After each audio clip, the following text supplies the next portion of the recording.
Welcome back to Movies TV Mad. You can follow me on Twitter at Movies TV Mad, and a very warm welcome to Saturday's edition of the DC Universe Daily. First of all, I'm going to give you some updates, then I'm going to ramble on for about 25 to 30 minutes. If you don't want to bother with that, you can go away. I have a lot to say. So, Zack Snyder started selling tickets yesterday for SnyderCon 2. Within 3 fucking hours, they were sold out. Now, let's look at the parameters of this. Around $100 per fucking ticket. And these brilliant fans bought them up straight away. So there's a lot of people who have missed out. Now, this event is in America. So us fans all over the world couldn't attend this anyway. But Zack made sure that the fans who are missing out will be included because he's going to do live watch-alongs for Man of Steel and Batman vs Superman. And people asking, well, why isn't he doing one for the Snyder Cut? Well, it's a 4-hour movie. He's a very busy man working on post-production for Rebel Moon and Rebel Moon 2. So you can understand why he probably isn't doing the Snyder Cut. But he's trying to serve, his fans and his customers. He doesn't want any of us to miss out. The whole point, Zack's biggest motivation here, and his biggest motivation since his daughter tragically took her own life, was to fundraise for suicide prevention. And he's done such a great job. Instead of being bitter and twisted about his daughter's death, and I'm sure at first he was very upset and very angry. After all, it's only natural. You can't go around telling people how to feel when something so disastrous happens. But he's taken that tragedy and he's done something so beautiful with it. But also, away from the fact that these tickets and the funds for those tickets go 100% to suicide prevention, it's a beautiful cause. I'm absolutely gutted that I can't attend this cause. It also shows you, imagine if this was just Zack Snyder's Justice League 2 in cinemas and the tickets had just been released. These fans would buy out these movie theatres straight away. We saw what happened when Batman vs Superman Dawn of Justice, the special IMAX edition on Blu-ray and 4K, came out. Or was it just 4K? I don't know how it worked. Anyway, I couldn't get a copy for ages. I couldn't get a 4K copy of the Snyder Cut for ages because these fans had already bought, every single fucking copy of these movies. So it just shows you. And surely, if you're David Zaslav watching this, you're thinking, I've made a little bit of a mistake here. There's money to be made from the Snyderverse. But he should have known that from the fucking beginning. No, Zack shouldn't be running DC. No, he shouldn't be making movies within the central universe. Zack knows his strengths. Zack knows his weaknesses. James Gunn knows his strengths, knows his weaknesses. James Gunn shouldn't be writing and directing a Superman movie. He doesn't want to, but he's been pressured into it by Peter Safran. So Zaslav can see from his offices at Burbank that this guy has a loyal fandom that literally bought out these tickets within three hours. Now, I understand that there's not as many tickets available for this event. I get it. But the proof of the pudding is within the eating. He has a fandom that are willing to support his projects. And it's fucking insane that these 3 beautiful DC movies that he made won't continue. And Hollywood isn't a charity, and this is not about being charitable. The man has interest. There's millions of people around the world who want to watch his DC movies. Just wait till Rebel Moon and that limited release in several movie theatres in the US. They're going to gobble up those fucking tickets. Basically, Netflix will probably have a fucking outage. Do you remember when the Snyder Cut was released on HBO Max? They had a fucking outage. This is a very popular director. But why is Zack Snyder so popular? Why is he loved by these people? Why are they, we've all criticised some of the Snyder fans for being a little bit toxic at times, but why are they willing to go into bat for this individual? First of all, they can see a groundbreaking director that puts beauty on the screen, that loves these DC characters, that loves the Watchmen characters, who's passionate about making something. He has pride in his art. He uses CGI as a paintbrush. So that's the one thing. He's artistically beautiful as far as I'm concerned. But there's a bigger reason why people go into bat for Zack and love Zack. He's genuinely a fucking good man. He doesn't have to keep on telling you or virtue signaling on Twitter he's a good man. We all know he's a good man. Even if you hate Zack Snyder, you must admit he's a good bloke, right? Look at what he's been through. Surely you have empathy for a man losing a daughter through suicide or any other reason, right? He and Deb, his good wife, have been so brave, continuing, making films, beautiful films. They're working over at Netflix now. These are the people I want to support. Not fucking Zachary Levi trying to defend his mate Peter Safran and Walter Hamada. And we talked about that yesterday, didn't we? Peter Safran was part of the Hamadaverse. 5 movies that flopped. He gets rewarded as co-CEO of DC Studios, the only studio in Hollywood that doesn't actually have any fucking staff. And Safran is literally been rewarded at running the new DC with James Gunn.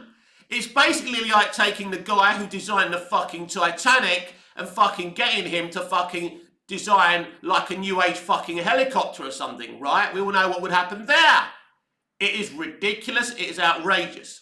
And Levi has been embarrassing all week. He's defending now the headless Superman in the first movie, saying, we tried, we were thwarted at every angle. We wanted Henry Cavill. We understand you love Henry Cavill's Superman. So why don't you admit, Zachary, that the reason that Henry wasn't in that movie wasn't scheduling, as David F. Sandberg insists in saying. It was because WB themselves didn't want him there. They took the failure of Justice League out on Henry and Superman. They blamed Henry for not shaving his facial hair off because Paramount wouldn't allow it. It wasn't Henry's fault. It wasn't Henry's fault that you decided to sack Zack Snyder and bring in Joss fucking Whedon, needing reshoots. Those reshoots were never needed. I've been reading all the reviews for Zack Snyder's Justice League Snyder Cut. The fucking Telegraph in the UK gave Zack Snyder's Justice League Snyder Cut 5 fucking stars. A fucking broadsheet. God only knows what they gave Justice League. You should never have fired this man. That's the truth. That's the truth. And I challenge anyone in these comments to tell me different.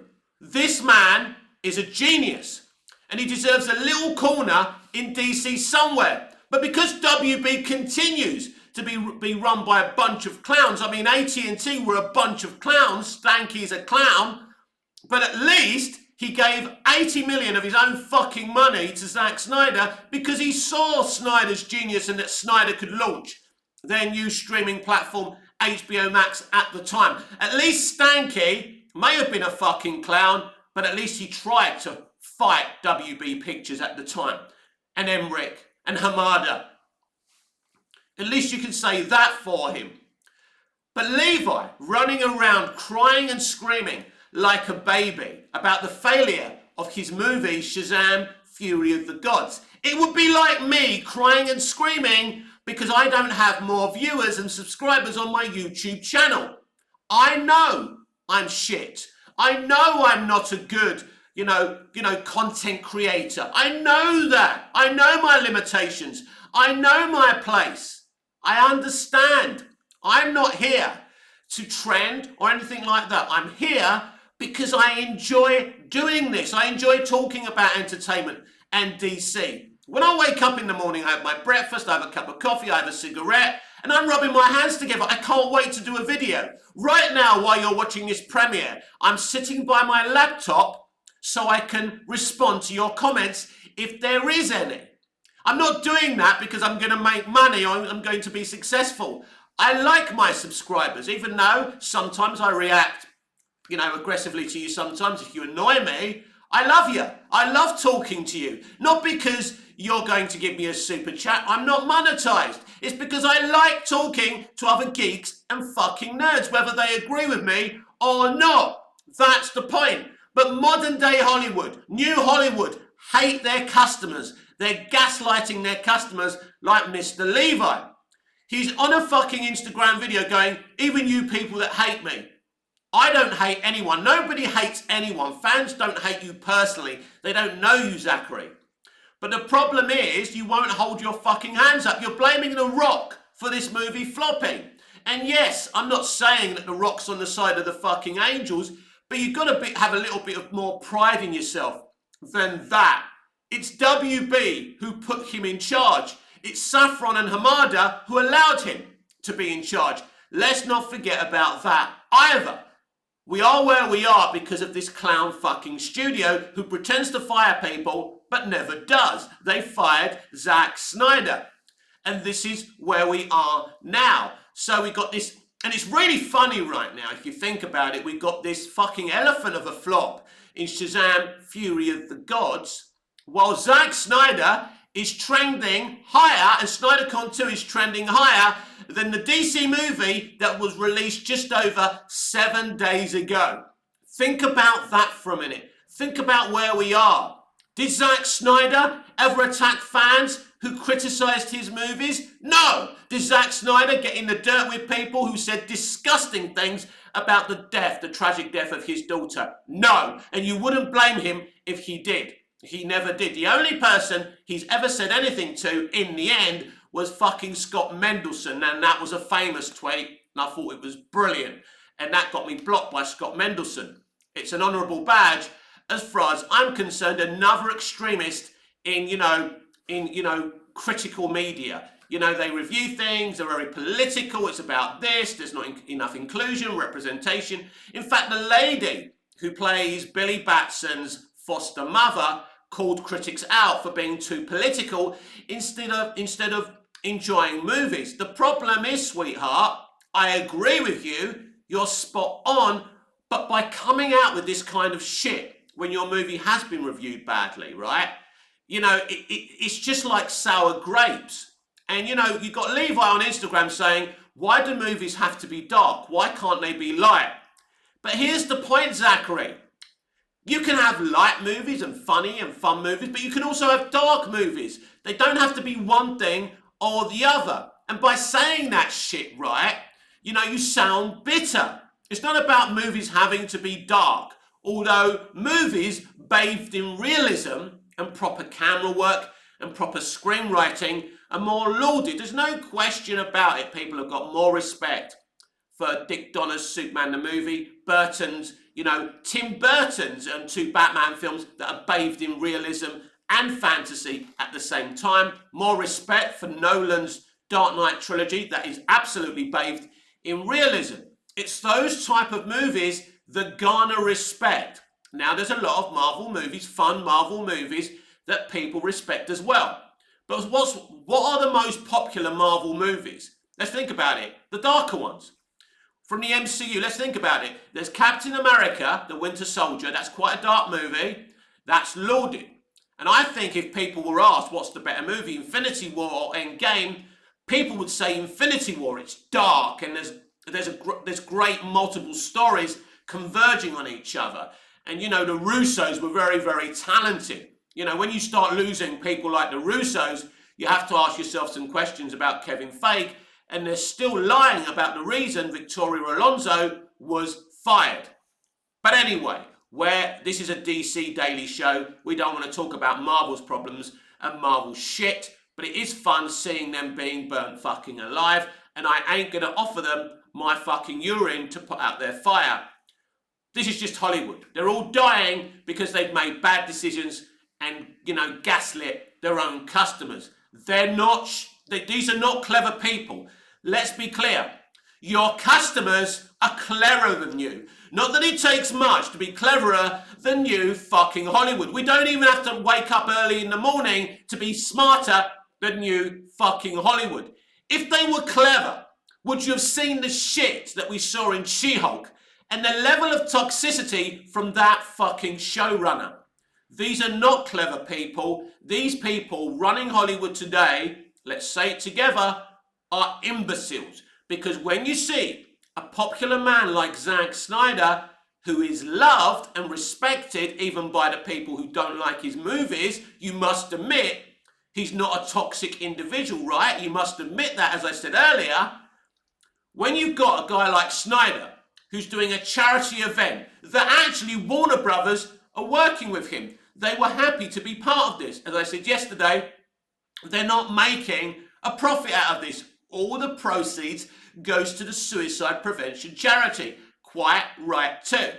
So you've got these wonderful, passionate fans who have donated thousands, maybe hundreds of thousands to suicide prevention because the director that they laud and respect and love has just asked them to. You know, I've lost my daughter. I want to save other lives. You know, I lost my daughter, but maybe I can save other children's lives, other adults' lives, other disabled people who are suffering with depression, any people from any corner of the world. It doesn't matter if you're transgender, gay, straight.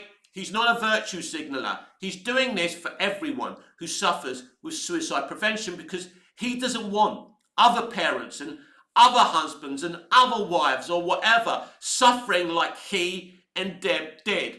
The Zack Snyder and Deborah Snyder story is one of the most beautiful, compassionate, great stories in Hollywood. I don't trust a lot of these fucking people, as you know. I don't like New Hollywood. But one of the greatest things, one of the few people I trust in New Hollywood is Zack Snyder. When he makes me a film, I know what I'm going to get and I know I'm going to enjoy it. When he makes you a film, you know, if you don't like it, you're not going to watch it. If you do like that stuff, you are going to watch it. And that's the point where we are today. So SnyderCon is happening, sold out within 3 hours, around $100 a ticket. Wow, you are amazing fucking fans. But the Snyder conversation has to go beyond that because I noticed he was on a YouTube channel of one of his fans, I think, and he was asked some very interesting questions. He was asked, what do you think of selling Snyderverse to Netflix? He said, that would be really, really cool, but it's above my pay grade. So there's been this debate if Snyder wants to move on or not. And I must admit, the whole full circle hashtag has got us thinking. I haven't sat there and go, oh no, I don't think, you know, you just don't know in life, do you? Especially when he thanks Warner Brothers. But he seems genuinely up for that. So, and what he said was true, it's above his pay grade. There's nothing that Zack Snyder can do to knock sense into Warner Brothers Discovery that he's a talented filmmaker that can uplift their DC property. They're fucking dumb. David Zaslav is a lot dumber than I ever gave him credit for. I thought this guy was coming in, we all did. And we thought, right, yeah, Zack can't run the Central Universe, he can't run DC. We understand that because of the way Zack makes movies. But maybe they'll give him a little corner. You know, so it's clear that Zack is still interested in making DC content. Of course he is. But as he said, it's above his pay grade. So that's confirmation. Now, that poster that he released, a very interesting poster of Henry Cavill's Superman statue, is a very interesting poster. He also admitted that there are cryptic things he'll talk about after SnyderCon 2. Very, very interesting, Zack. This is another reason I love Zack Snyder. He's a smart guy, throwing clues out there like nobody else. Nobody out there does this. This is the most interesting director out there. He's not toxic. He's a good, solid guy. And this is why I always stand by Zack Snyder. Yes, I've credited him and I've criticised some things that he's done. But that's what you do when you watch a piece of work. There's never been any hate from me for Zack Snyder. He's always had my respect. Not that he needs my respect. I'm nothing. I'm nobody. I'm just a fan. I'm just saying it, it's an interesting situation and he's a very interesting guy.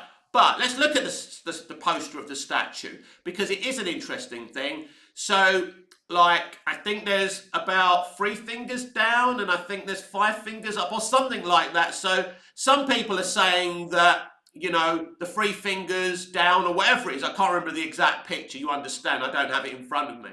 I think, like, are his 3 existing movies, and I think, is it 5 fingers up or 2? I think it's 2 fingers up. And I think that's supposed to mean the other 2 movies he hasn't made.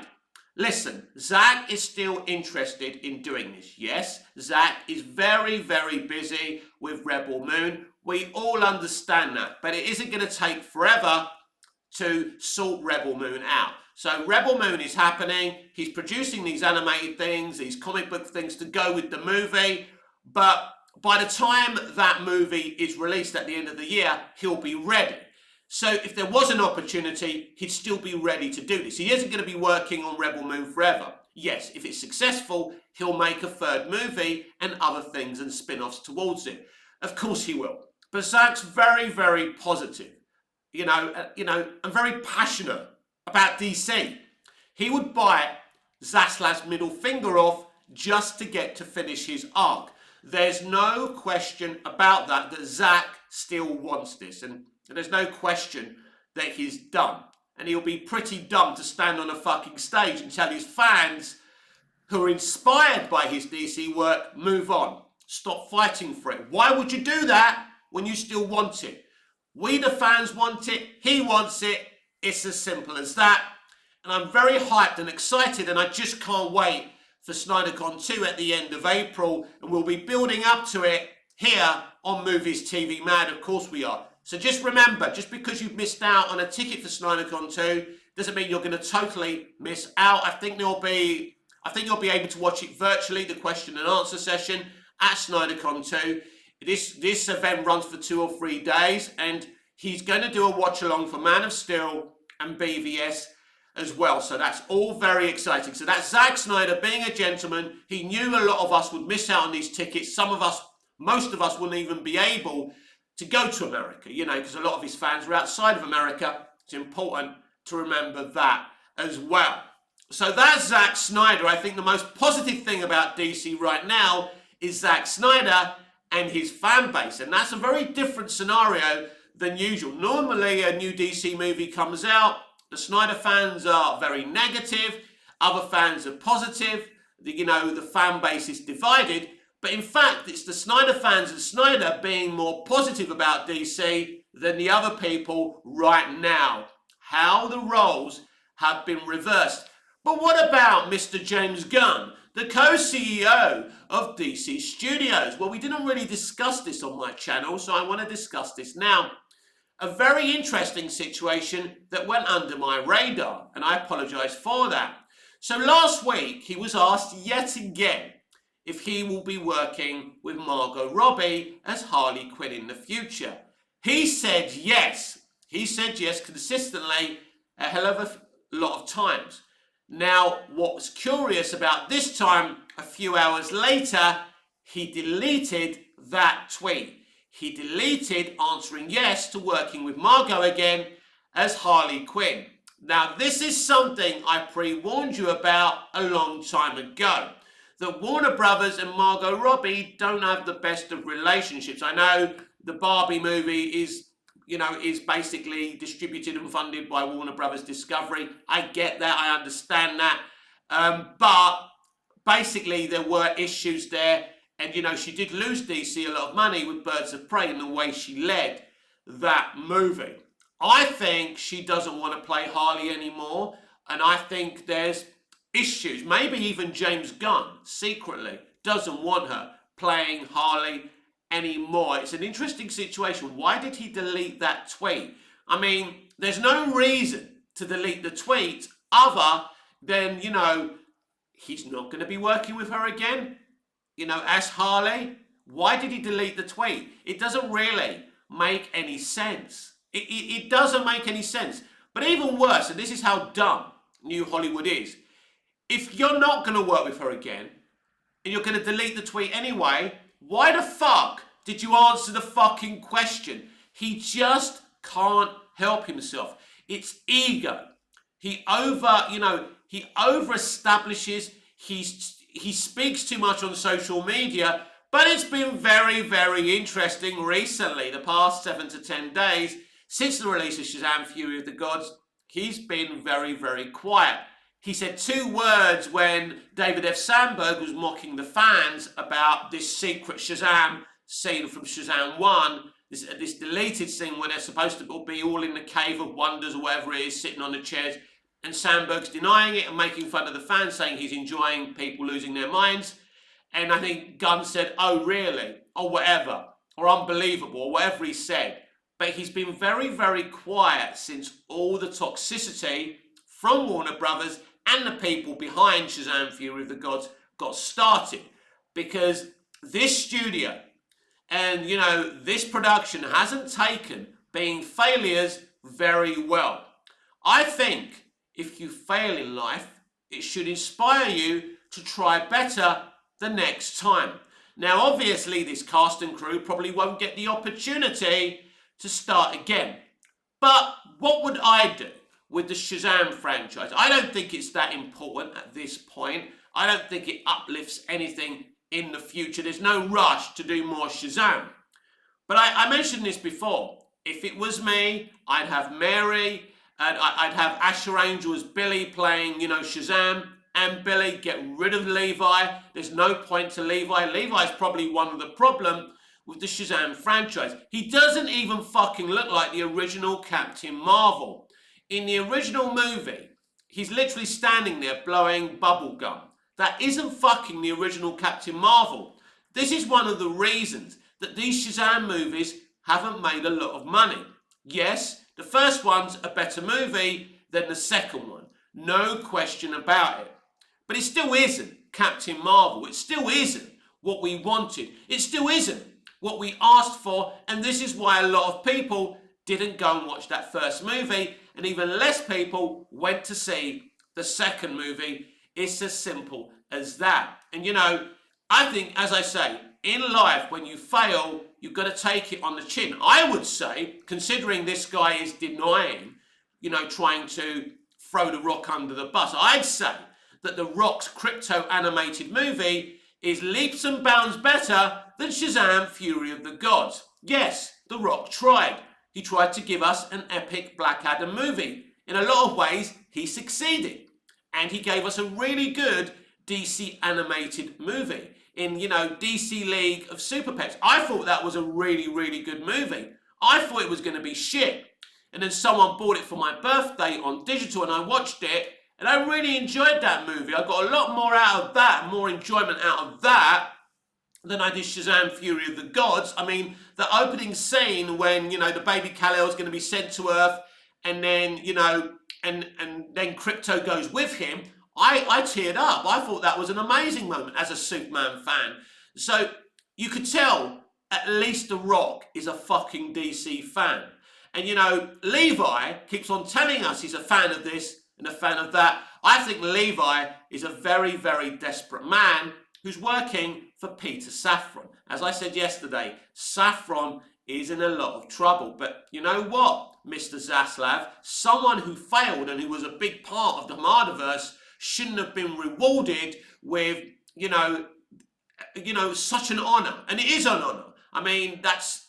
What DC fan wouldn't like to be co-CEO of DC Studios? The problem is it doesn't seem to be a studio that's actually in working order. It doesn't seem to be doing anything. And this is all very, very strange, isn't it? We've got this slate, but is anything actually happening? James Gunn promising that he's going to write a list for the casting of, who he's going to cast in the roles. Obviously Superman, Lois, Jimmy and the rest of them.